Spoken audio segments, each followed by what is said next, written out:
So this is Chintu, an average middle class guy, और इनका मानना है कि अगर आपके पास पैसे हो तब कुछ भी पा सकते हो. You can get anything in this world. And he also believe that look maxing, glow up, skin care, all of this terms are just for the girls and boys should focus only on making money and improving their personality. Later on, he cracked the JEE, went into the IIT and became the core JEET. और इसके parents they are searching for the bride for him. Later on, he got engaged with the Disha. Now, अगर हम दिशा के lifestyle की बात करें, it is totally opposite to the Chintu ones. She is also from the middle class, but she failed the JEE and went into the local college to do BA. और वहाँ से graduate होने के बाद her parents started searching for the groom for her. और later she got engaged with the Chintu. And they got married. But here come the twist. Even after the 5-6 month, इन दोनों में कोई भी लव ट्रायंगल नहीं develop हुआ. चिंटू को लगता था कि उसमें कुछ कमी है, but is it really true? इसको समझने के लिए हमें दिशा के पास्ट टाइम में जाना होगा. During the college days, during the college time, Disha had a boyfriend name चार्टपित, extremely good looking guy with good height. But जैसे ही कॉलेज खत्म हुआ, जो चार्टपित था वो एक बहाना देख के निकल लिया, ब्रेकअप कर लिया एंड ही मूव्ड ऑन. और रहेगी Disha and she got later engaged with the Chintu. But यहाँ पे प्रॉब्लम ये क्रिएट होती है, even after the marriage Disha was in still love with the चार्टपित, not with the Chintu. Chintu तो इसके माइंड में था ही नहीं. बट आफ्टर द मैरिज ये दोनों को मिला क्या? दिशा को मिला she got a good family, financial freedom, A loving husband whom she doesn't love. But यहाँ पे चिंटू को क्या मिला? चिंटू को मिला घंटा, और एक लाइन में बोलूं तो चिंटू को चूतिया कट गया. तो इन फ्यूचर आप लोग भी ये चिंटू मत बन जाना. इससे बचने के लिए we have to understand the difference between money and looks. तो भाई यहीं पे हमारा क्वेश्चन राइज होता है, which is more important, money और looks? Now you can see the two graph on your screen. एक में मनी का वेटेज ज्यादा है और सेकंड में लुक्स का वेटेज ज्यादा है. But which one of this two graph is right? The real answer is both are wrong.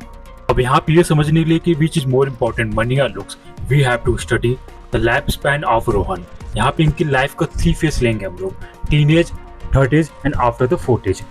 Teenage phase से स्टार्ट करते. अब इनकी प्रायोरिटी देखो. इनकी पहली प्रायोरिटी क्या है?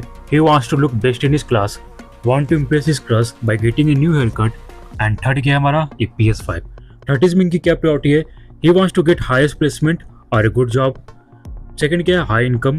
Third, care about his looks and searching for a partner, life partner. Fourth क्या है? Want to get good apps and looks is best. और इनकी 40s में क्या प्रायोरिटी है? Wants his children to be in a good college, always searching for a way to earn the money. Third क्या है? Promotion, ताकि इनकी जो इनकम है वो बढ़ती रहे.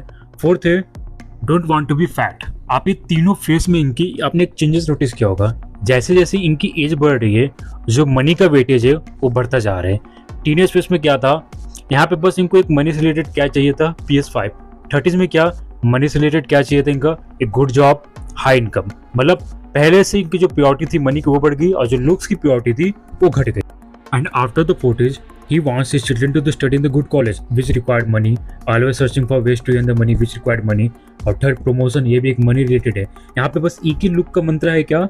Don't want to be fat. ये एक लुक में ऐड कर सकते हो. एक सिंपल ग्राफ ड्रॉ करूँ. 75% looks, 20% money in the teenage phase, 50% looks, 50% money in the 30s phase. After the 40s, 25% looks and 75% money. यहाँ पे मनी का वेटेज सबसे ज़्यादा रहेगा. जैसे जैसे हमारी एज बढ़ेगी, जो मनी की प्रायोरिटी रहेगी वो बढ़ती जाएगी और जो लुक्स का वेटेज रहेगा वो घटता जाएगा. नाउ अब हम यहाँ पे एक रियल ग्राफ ड्रॉ करेंगे मनी वर्सेस लुक का. See the first graph. जैसे जैसे हमारी एज बढ़ती जा रही है, हमारे जो लुक का वेटेज है वो घटता जा रही है, प्रायोरिटी घटती जा रही है. बट मनी के केस में ये अपोजिट हो रहे हैं. जैसे जैसे हमारी एज बढ़ती जा रही है, जो हमारी मनी की नीड है, जो हमारी मनी की प्रायोरिटी है वो बढ़ती जा रही है. तो ये जो दो ग्राफ है ना, वो सबसे बेस्ट दर्शाता है कि मनी वर्सेस लुक में कौन सा ज़्यादा इंपॉर्टेंस है. बोथ आर इंपॉर्टेंट, बट ये हमारे एज के वाइज से प्रायोरिटी इसकी चेंज होती जाएगी, वेटेज चेंज होता जाएगा. तो एक बहुत ही ईजी वे में बताओ. इन 20s looks are more important than money. In 20s looks or money both are important equally, but after the 40s money are more important than looks. But in overall term में बताऊं तो money is slightly more important than looks, क्योंकि money से ऐसा कुछ चीज़ें जो हम पा सकते हैं जो लुक के अलावा नहीं पा सकते. लुक आज है कल नहीं, बट मनी आज भी है, परसों भी है, तरसों भी है. बट यहाँ पे ये नहीं कि आप लुक पे फोकस करना बंद कर दोगे, वरना आप भी फ्यूचर के चिंटू हो सकते हो. And your wife will only love your money, not you. And if you want to get a real love, you have to focus on the both term, look पे भी मनी पे भी. अर्ली 20s में आप look पे ज़्यादा focus करो, but जैसे जैसे एज बढ़ती जाए आप कैरियर, मनी, ये दोनों पे ज़्यादा फोकस करो. लुक पे भी फोकस करो, ये दोनों को एड ऑन करो. That will be the most balanced way you can live your life. तो भाई अगर आप लोग को भी अपना लुक इंप्रूवमेंट करना है, यू कैन डीएम में और इंस्टा और Telegram, and I will let you know how to do that. And आपको फेस शेडिंग भी चाहिए तब भी आप मुझे डीएम कर सकते हो। अगर वीडियो पसंद है तो लाइक सब्सक्राइब भी कर देना, बहुत ही मेहनत लगी है। और मिलते हैं अगली वीडियो में। जय हिंद।